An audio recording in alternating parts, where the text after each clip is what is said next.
Que a gloriosa paz e o amor de nosso Senhor Jesus Cristo esteja com a sua vida e com a vida de todos aqueles que vierem a ver e ouvir este vídeo,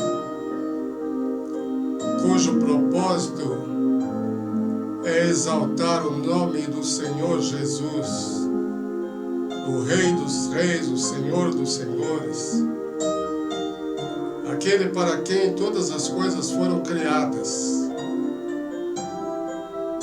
E neste momento eu quero falar sobre cultuando a Deus com sabedoria.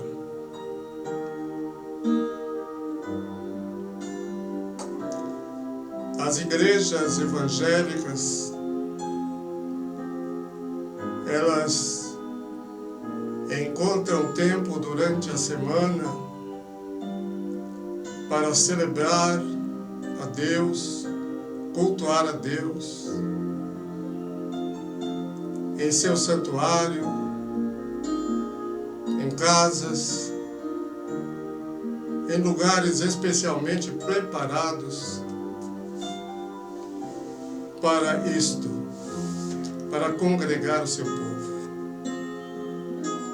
Mas como cultuar a Deus com sabedoria, de forma a agradar a Deus?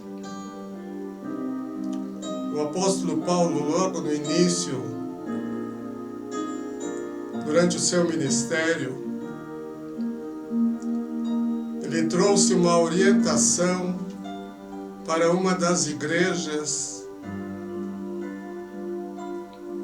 E esta orientação serve para todas as igrejas, em todos os tempos.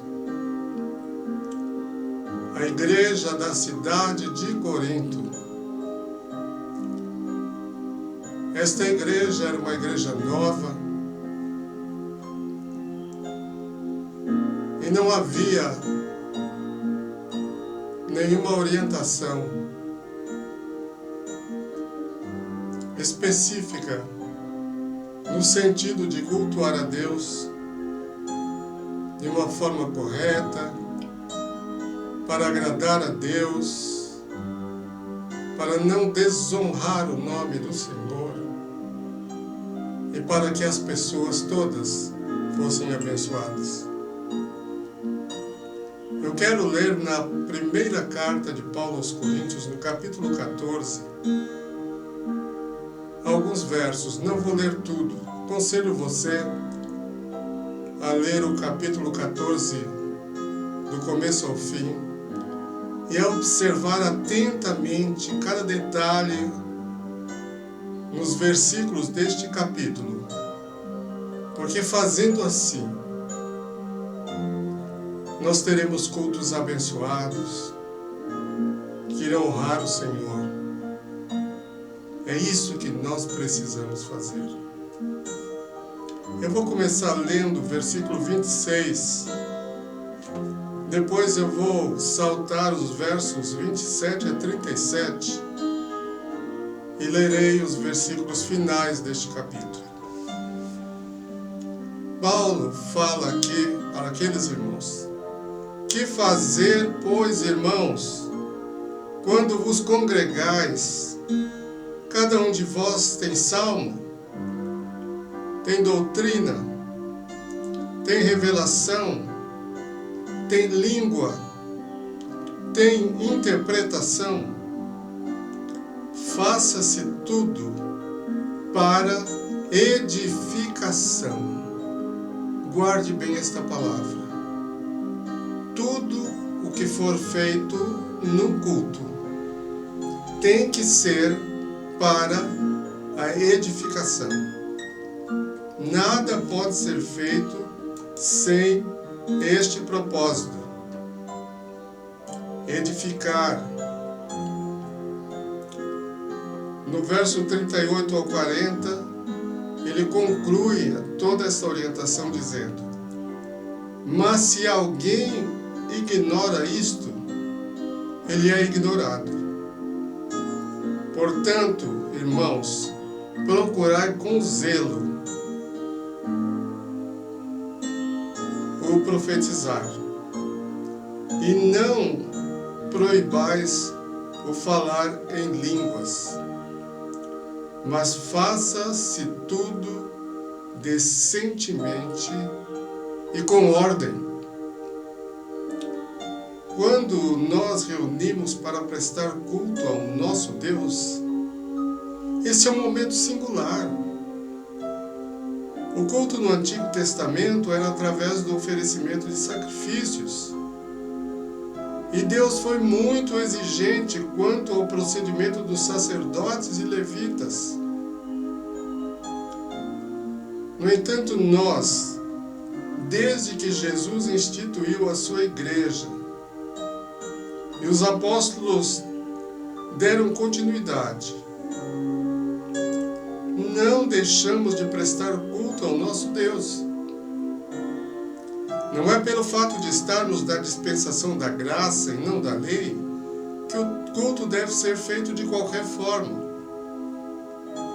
Foi por esse motivo que Paulo orientou a igreja da cidade de Corinto. Nos meus mais de 50 anos de ministério, tenho visto de tudo na igreja evangélica. Eu pessoalmente tenho uma visão e sei que não estou sozinho na questão de como proceder nos cultos. Tudo deve vir de cima. Quando falo de cima, tenho em vista em primeiro lugar a orientação do Espírito Santo, porque ele é o agente divino na igreja. De cima, também, continuando do líder, seja ele quem for, pastor ou leigo, que tenha a responsabilidade de direção e condução do povo de Deus no louvor e adoração a Deus. Todos os que estão num patamar mais alto na igreja, e eu não estou falando em hierarquia, mas na direção prática, não são artistas, mas adoradores. Devemos ser dinâmicos, autênticos, para conduzir o povo de Deus. Alguém que se apresente de forma acanhada para fazer ou falar qualquer coisa diante do nosso Deus num culto, com muita ou pouca frequência, desmerece o Senhor Deus a quem pretendemos oferecer louvor e adoração. Não podemos nos apresentar acanhados. Num culto que prestamos ao nosso Deus, não podemos ser acanhados e nem assanhados. São coisas opostas, porém negativas, diante de um Deus vivo e santo. Eu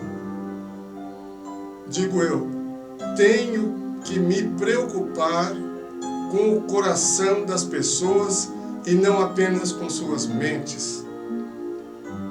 Nossos auditórios, seja no lugar que for, numa igreja de periferia, de classe média ou de alta sociedade, é constituída de seres humanos, de pessoas, e de pessoas que têm problemas, vários problemas, que precisam ser reconhecidos, e que vêm aos cultos, muitas vezes, em busca de uma resposta, de uma palavra, de algo que apresente um caminho, uma solução para eles.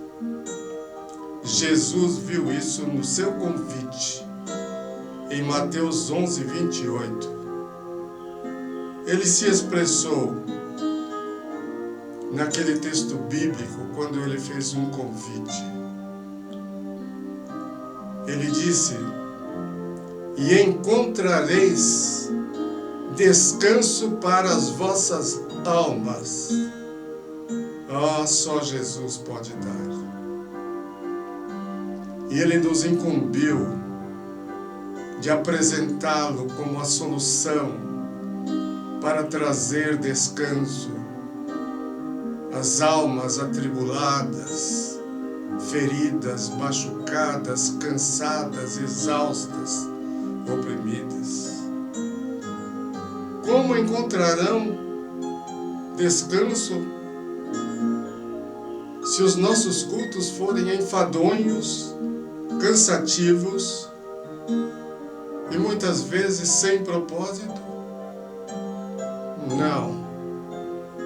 Nós devemos mudar.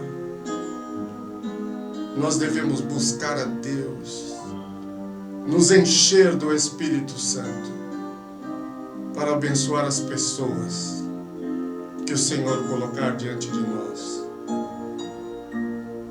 Nossos propósitos devem ser específicos e explícitos, não ocultos. Por quê? Estaremos sempre lidando com pessoas à imagem e semelhança de Deus, possuidoras de vontade, de emoção, de sentimentos, que não vêm aos cultos apenas por vir. Estas pessoas precisam de receber um atendimento pessoal, íntimo. Elas precisam sentir o amor, não um amor líquido que vaza, mas um amor sólido que pesa, daqueles que foram chamados para ministrar não somente às suas mentes, mas aos seus corações. Isso só acontecerá se todos nós, eu e você, de cima para baixo, estivermos cheios, estivermos plenamente conscientes da presença do Espírito Santo em nossas vidas. Não basta carregar a água da vida, nem ter o pão da vida que desceu do céu. É preciso repartir pessoalmente com aqueles que estão com fome. Meus caros amigos e irmãos, esta é uma palavra para todos nós, para que reflitamos nela profundamente. Se você concorda, se você está concordando com esta palavra, compartilhe com outras pessoas. Se não concorda, pode descartar. A minha função, o meu ministério é pregar e anunciar. De qualquer forma, eu abençoo a sua vida no nome de Jesus. Amém. Glória a Deus.